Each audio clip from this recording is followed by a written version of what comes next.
Welcome to SNL's 12 Days of Spring, day number 9. So, I am doing something a little bit different than what I kind of do, but it's just kind of building on what I do. I am going to be making a layout that has tons of mixed media. So, I will first apologize for not having video for that first little bit. Um, I thought I was recording, and apparently it wasn't recording. So, pretty much what you missed was that I put clear gesso on a piece of plain cardstock, and then I used acrylic paint in 3 different colors, and I used a baby wipe to wipe the paint around. So, it's very rustic looking, and it looks horrible, really, in a lot of ways. So, I used a blue color, like aqua. Well, it's not really, it's like a beachy teal color, and then like a lavender color. So here what I'm doing is I'm taking some pearl white color, so it's really translucent. It's very translucent. And then I mixed it with a little bit of yellow, and I'm using that Crafters Workshop stencil. So here I had also used my Ranger pen and tried to do some circles on it. And so you really can't see the circles, and I'm just kind of disappointed that that Ranger white pen just, I don't know if it was a bad batch of pens or what, but I don't like it. I need to get like a paint pen or something, I think is what I really need. But so and then I tried to use my glaze pen, and because sometimes that works and you can see it after it dries a little bit. So I took some of these die cuts with a view paper strips, and it's really, really thin paper, so you almost have the illusion that you can see through it. And so I tore one piece, and I really liked how it looked, so I'm just going to leave it like this. And then I'm taking some of my gelatos, and I am rubbing them on the edges, and I kind of play around because I wasn't sure if I wanted to add water, but it wasn't mixing very well, because when you use gelatos on paper that doesn't have any gesso, it really doesn't move around very well unless you add water to it, or you can see the lines of it not moving around. And I really wanted to try to get a soft color. So at this point, I'm marking it on the paper, and you are going to see me do most of this just because I figured it'd give me time to kind of explain what I'm doing. So, and kind of what I'm trying to do is match up the colors on those strips of what color is in on the paper. So here I got most of it, and I'm just kind of finishing it off, and I'm kind of blending a little bit as I go, and I'm just using my finger I have a little bit of teeny tiny bit of water off to the side that like every once in a while I'll dip my finger in, but that's pretty much it. And I'm using grape, blueberry, lavender, and mint, and 3 of those colors are more metallic, which I really like because it kind of makes it pop. And at this point, I'm liking the way it's starting to look. So I'm going to glue these down with multimedia matte gel. And this works really, really well as far as because it's a nice glue, and I'm not going to have to worry about like the tape coming up at all. It's going to really stick. And I know that I want to use this for the background of a layout. And at this point, I have no idea what photo I'm going to use, and I'm okay with that. Sometimes this is how I like to start a project. And so I really wanted it to look very spring-like because, you know, we're all in the mood of spring with the 12 days of spring, and it's springtime. And so I have tons of photos from when my mom came a couple of weeks ago. And so I'm thinking that maybe I'll use one of those.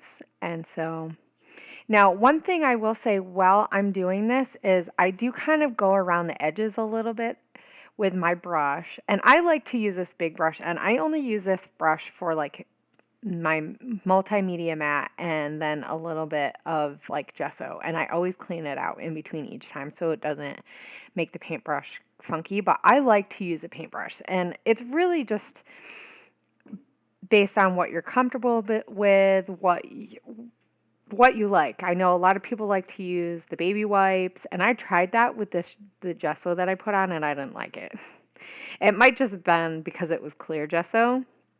So I'm adding just a little bit more of these gelatos to the paper just to make it look more like it looks more translucent than it really is. I mean, it's not really that translucent. I mean, but I want it to look less antique-y. And so I'm going to finish this off by adding another layer of gesso. And this is just the clear gesso. It has a little bit of like a light film on it, if you will. Like, I think it softened everything up just a little bit, but I really wanted to lock in those colors, and I didn't want the gelatos to get moved around at all if it happened to get wet. So here I'm going to use just a Sharpie marker, and I'm going to draw a border around the edge because I know I'm not going to put this on another piece of paper. I will maybe, I'm thinking about it and I haven't done it yet, is putting it on a piece of thin chipboard because it really did warp. And I don't think it was actually the gelatos or anything. It was pretty good before that. It was when I added the matte medium. This is, I think it's American Craft cardstock. And I find that one just kind of, I don't know, some of them warp a lot more than others. And I will say that because of the gesso having that coarse grit, the clear on the Liquitex is very, very coarse. I don't know if it's because there's no paint to thin it out or anything, but it's very, very coarse. And because of that, the marker was really drying out. But I don't mind that. I really like that it actually has a little bit more of a softer feel just because the colors are all bright and spring-like, and the black, that it just was toned down just a little. So at this point is when I'm thinking about my photo, and I remembered that I have this picture of a sunset looking out over the ocean. And so, and this is from the mall, the Al Moana Mall. So, and I'm thinking that that's the one I want to do. So I get out my Pink Fresh Studio kit and papers that I also had from my stash because I had bought this collection before I had even thought about joining Click Kits. And so I have pretty much doubles of each. And so I'm going to use some of the papers that I had already cut into a little bit. I really wanted to use this paper because I thought that would be really fun. Because some of the colors match, but I just thought in the end, I thought it was a little too busy, believe it or not, which is a little strange for me to say, because sometimes I don't mind that things are busy, but I just felt like it really competed and that it was going to cover up too much of the background. And I mean, I know that some of the background's going to get covered up, and I'm okay with that. So I'm thinking about if I can use that, how I can use it. I really like the arrows down at the bottom, but I didn't see a way that I could use it without it really, a lot of it sticking out. And I really want to keep my layers kind of tight because that already is a big photo. It's a 5x7. So I printed off quite a few photos of 5x7, if you haven't noticed, if you've been watching my channel. And so I've been using a lot of bigger photos, which is really nice when you have photos that are like this. You know, there's a lot to see in the photo, and so it really just kind of makes it fun. So I picked out this pattern paper that has all these different like bursts of colors, and I really thought that it was just kind of fun because you see little bits of colors peeking out, and it has pink instead of a purple color, but I'm okay with the fact that it adds extra color that might have not been added to it. So I'm going to ink everything in cracked pistachio and salty ocean. I think that's the one, the blue one that I have. I have one of those small packs. Yeah, salty ocean. And those are distressed inks. And the one is, I have the re-inker because I thought that would be a good way to use that. So I also, in my stash, had this paper from Pretty Little Studios, which is very similar to Pink Fresh Studios. And I actually got that at Click Kits, and it's been sitting in my stash for a couple months now. So I'm going to draw some circles like I did on my back and my background. And I don't like that I can't see it. So at this point, I'm thinking about what else I'm going to do to make it so that you can see these. And I think it's pretty soon that I decide, what the heck, I might as well just get my paint out, right? I mean, I pretty much have it still on my desk. So I wasn't sure if I wanted to do that. So I take the top of this, and this is the pearlized white, and then I'm like, I like the way it looks, but I don't like that I can't see it. So I figure at this point that I'm going to layer some paint colors up again. So, and I don't mind, I really actually, I was going to say, I don't mind that I do a lot of painting and mixed media on this.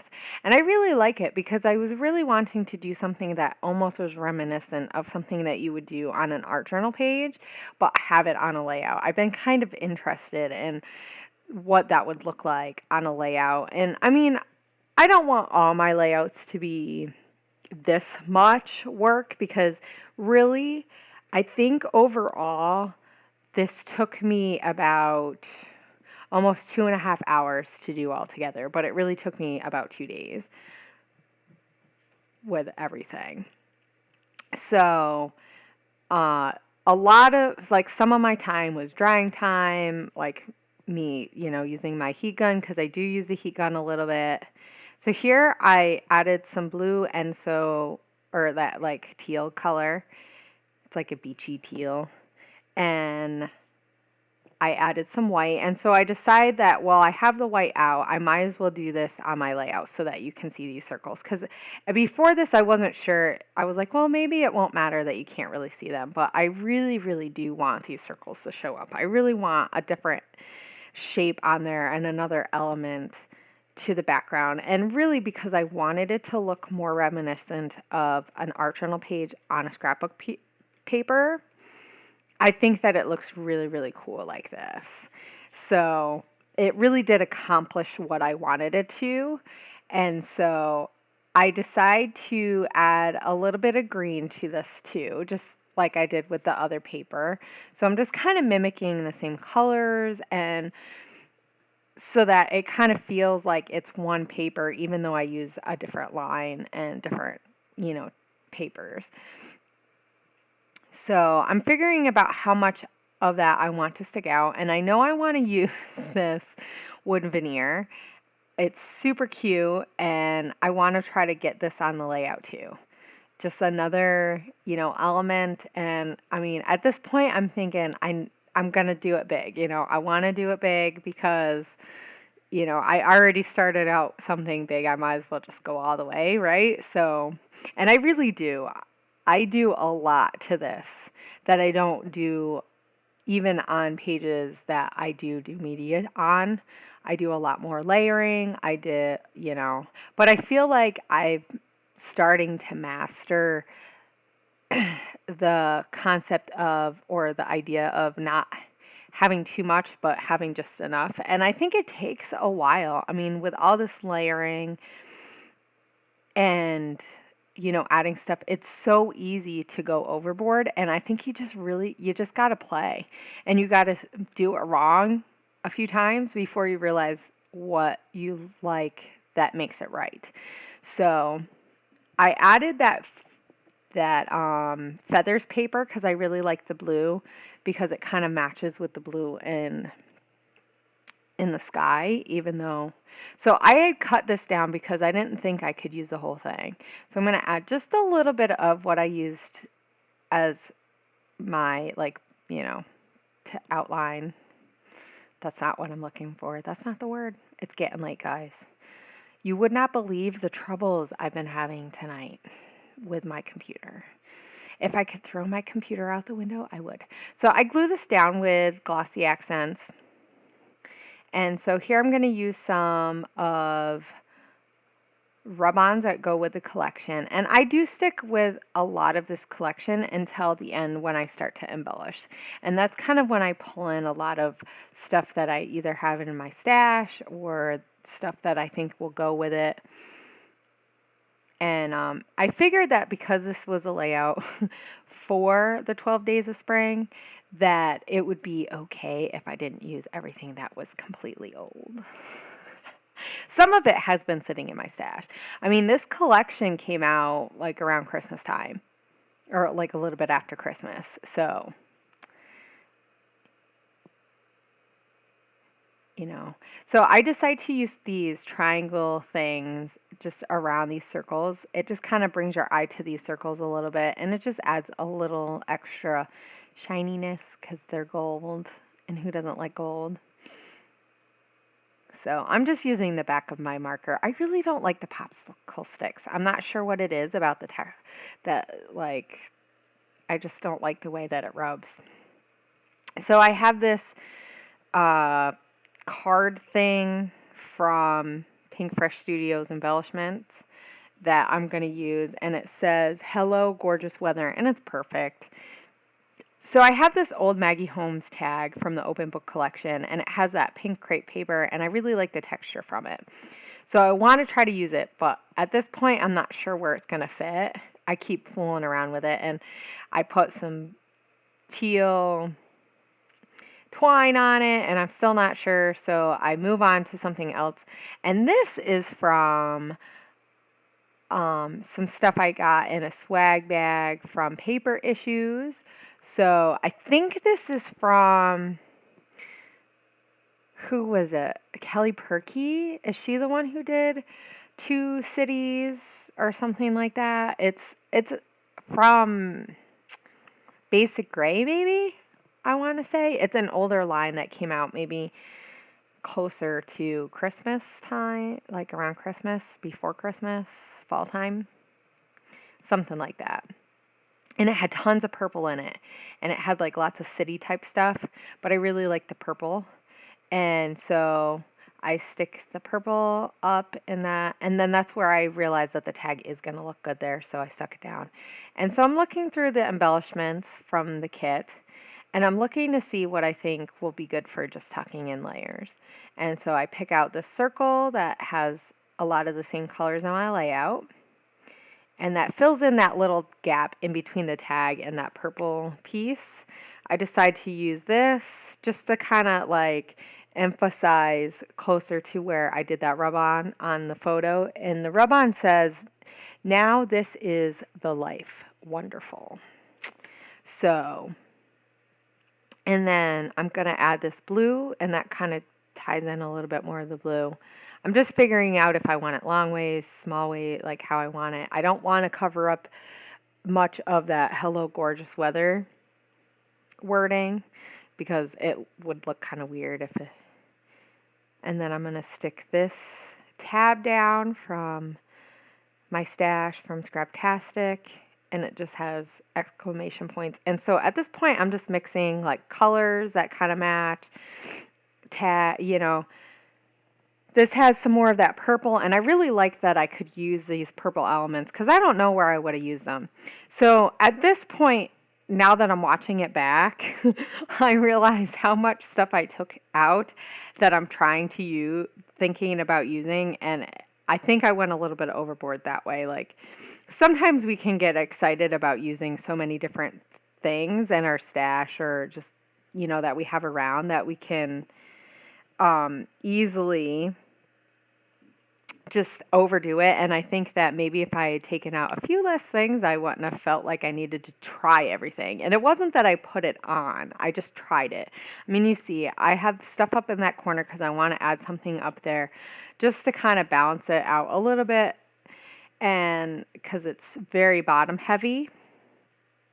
So here I'm using some wooden things from Pink Fresh Studios, and here I decide I should just stick this down up here. So my glue spurted out, and so I used some of the glue for that wooden arrow from that's a crepe paper line. That's pretty old. And then I have this other wood piece, and I like the teal, but I don't like, it says like It Girl or something like that, and I don't like that. But I remembered that Sandra had taken some of the enamel-y parts off of the button and just put them on her page because she didn't like the height. And so that worked really, really well to go over top and cover up the wording. So that's one thing, about embellishments that sometimes we forget that we can like kind of change it around a little bit.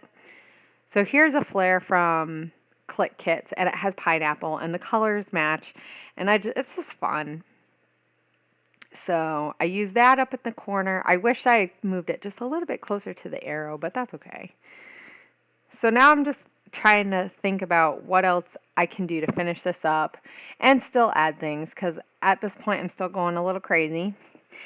And like I said, I'm okay with that. I mean, I did a lot of stuff, and I think that the stuff I added some stuff, but it wasn't too bad. So I added the date up at the top with a Sharpie, and then on that side I wrote in silver, "View from El Moana Center," and that's the name of the ball.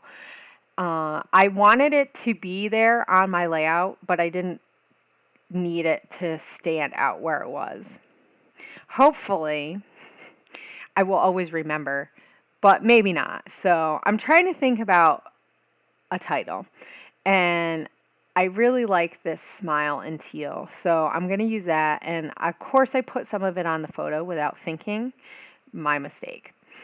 So I was able to move a little bit of it because it just was a little smushed over to that corner. And so I could only get a few of them up, so I kind of had to stagger them. But in the end, I actually really like it better that way. It opens up so you can see more of the photo, because I don't mind that it covers up some of the photo because there's not really much going up in the sky there. But so I glue it onto my wood piece, and I added a popped out underneath part of it. So I realized that I don't like the black up there, so I'm going to use these burlap from the crepe paper. So it'll kind of match a little bit and add a little bit of a vintage look to match with some of the antique paper that is in the background. And so here's some word stickers that say "Blessed and Grateful" from Simple Stories. So here we go. I'm just adding tons of stuff. So at this point I go, okay, I really just need to stop. And so I'm going to use this white paint to do splatters. I really just want to keep it simple for this last bit of it. Of course, then once I do this, I realize, no, I need some enamel dots too. But and I remembered I had purple enamel dots. Perfect, right? I mean, it's not like I have a chance to use purple enamel dots very often. So I just watered that paint down just a little bit, and it was a little bit hard to get off, but I'm glad I didn't add any more water because it would have been a little bit too translucent for me. And I wanted it to be very opaque. So here I'm just adding the last bit of enamel dots. And I'm just going to add them in the clusters and just kind of make them even. So some of them I put 3, some of them I put 2, depending on what was in that each little cluster. So don't forget to go check out the rest of the ladies on the design team and see what they did for the 12 days of spring. And also don't forget to go and check out the Facebook fan page for SNL, and then you'll be able to see some stuff. And here's tons of close-ups, and I hope you guys enjoyed this. I had a lot of fun making it. So I will talk to you guys later, and goodbye.